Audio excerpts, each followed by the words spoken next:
So etong mga idol, matapos na mailabas ang huling hatol sa mainit na pinag-uusapan sa bakbakang parehas bad boy ng boxing na sa pagitan ng parehas dating world champion na si Jonrel Casimero at Luis Nery, kung saan official nang inanunsyo ng kanilang Japanese promoter na si Koki Kameda na final na ang laban ngayong paparating na June 6 taong kasalukuyan. Na sa boxing event na ito ay magsisilbing co-main event ang Casimero kontra Nery, na samantalang ang laban sa pagitan ni Masamichi Yabuki kontra Rene Calixto ay siya namang main event na para sa titulong hawak ni Yabuki sa IBF Flyweight Division. So kabilang na rin dito ang isa pang Pinoy na lalaban na si Kenneth Lover, nakakaharapin ng parehas walang talo na si Michael Angeletti at lalaban din si Vince Paras. So halos isang linggo na lang din itong mga idol, narito ay nagpasilip na rin ng mainit na pagsasanay si Luis Nery, kung saan pinapatibay nito ang kanyang panga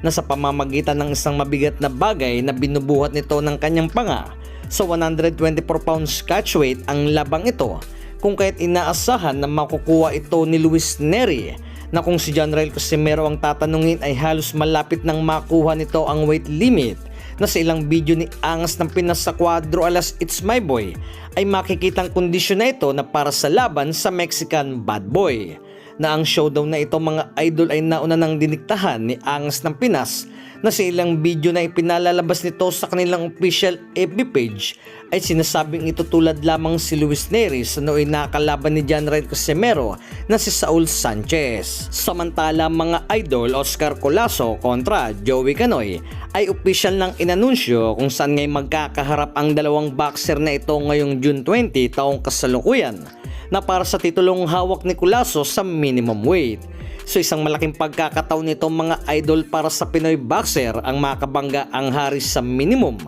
Well idol, maraming naniniwala kay Joey Canoy na kaya nitong talunin si Oscar Colasso, na isang boxer na kayang makipagsabayan sa malalakas na boksingero. So isang labang inaabangan ng karamihan, kung kaya't dapat bigyan ng pansin ng ating kababayan. So patungkol naman mga idol sa dating Unified World Champion na si Marlon The Nightmare Tapales, na ayon sa post nito sa kanyang official FB page ay balik action nito ngayong Agosto taong ito, na bagamat hindi pa nito nabanggit kung sino ang kanyang makakalaban ay marami naman ang naniniwala rito na kaya pang tumalo ng kalaban ni Tapales. Nabase na rin sa post na ito ni Marlon Tapales ay lalaban nito sa panibagong timbang.